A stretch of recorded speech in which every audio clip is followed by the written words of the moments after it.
सद्गुरु ओशो कहते हैं, योनि से अर्थ है प्रकृति, इसलिए हम स्त्री को प्रकृति कहते हैं।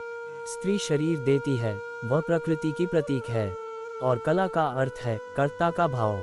एक ही कला है, वह कला है संसार में उतरने की कला, और वह है कर्ता का भाव।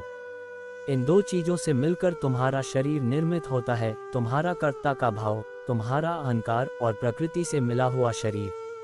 अगर तुम्हारे भीतर कर्ता का भाव है तो तुम्हें योग्य शरीर प्रकृति देती चली जाएगी। इसी तरह तुम बार बार जन्मे हो। कभी तुम पशु थे, कभी पक्षी थे, कभी वृक्ष थे, कभी मनुष्य। तुमने जो चाहा है वो तुम्हें मिला है, तुमने जो आकांक्षा की है, तुमने जो कर्तृत्व की वासना की है, वही घट गया है। तुम्हारे कर्तृत्व की वासना घटना बन जाती है, विचार वस्तुएं बन जाते हैं। इसलिए सोच विचार से वासना करना, क्योंकि सभी वासनाएं पूरी हो जाती हैं देर अबेर।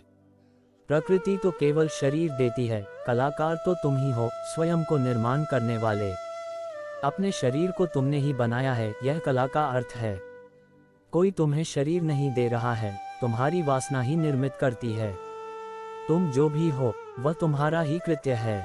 किसी दूसरे को दोष मत देना, यहाँ कोई दूसरा है भी नहीं जिसको दोष दिया जा सके। यह तुम्हारे ही कर्मों का संचित फल है। तुम जो भी हो, स्तर, कुरूप, दुखी, सुखी, स्त्री, पुरुष, तुम जो भी हो, यह तुम्हारे ही कृत्यों का फल है। तुम ही हो कलाकार अपने जीवन के। मत कहना कि भाग्य ने बनाया है, क्योंकि वह धोखा है। इस भांति तुम जिम्मेवारी किसी और पर डाल रहे हो। मत कहना कि परमात्मा ने भेजा है। तुम परमात्मा पर जिम्मेवारी मत डालना, क्योंकि वह तरकीब है खुद के दायित्व से बचने की। इस कारागृह में तुम अपने ही कारण हो। जो व्यक्ति इस बात को ठीक से समझ लेता है कि अपने ही कारण मैं यहाँ हूँ, उसके जीवन में क्रांति शुरू हो जाती है। शिव कह रहे हैं, योनिवर्ग और कला शरीर है। प्रकृति तो सिर्फ योनि है, वह तो सिर्फ गर्भ है। तुम्हारा अहंकार उस योनि में बीज बनता है। तुम्हारे कर्तृत्व का भाव कि मैं यह करूं, मैं यह पाऊं, मैं यह हो जाऊं, उसमें बीज बनता है। और जहां भी तुम्हारे कर्तृत्व का कला और प्रकृति की योनि का मिलन होता है, शरीर निर्मित हो जाता है। इसलिए बुद्ध पुरुष कहते हैं, सभी वासनाओं को छोड़ दो, तभी तुम मुक्त हो सकोगे।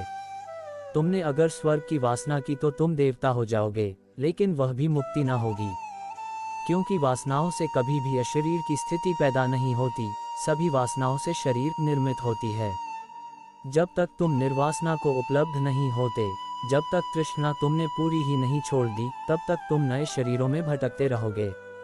और शरीर के ढंग अलग हों, शरीर की मौलिक स्थिति एक ही जैसी है। शरीर के दुख समान है, चाहे पक्षी का शरीर हो, चाहे आदमी का शरीर हो। दुखों में कोई भेद नहीं है, क्योंकि मौलिक दुख है आत्मा का शरीर में बंध जाना। मौलिक दुख है कारागृह में प्रविष्ट हो जाना। फिर कारागृह की दीवारें वर्तुलाकार हैं कि त्रिकोण हैं कि चौकोन हैं, उससे कोई हल नहीं होता, उससे कुछ फर्क नहीं पड़ता। तुम भला सोचते हो कि फर्क पड़ता है।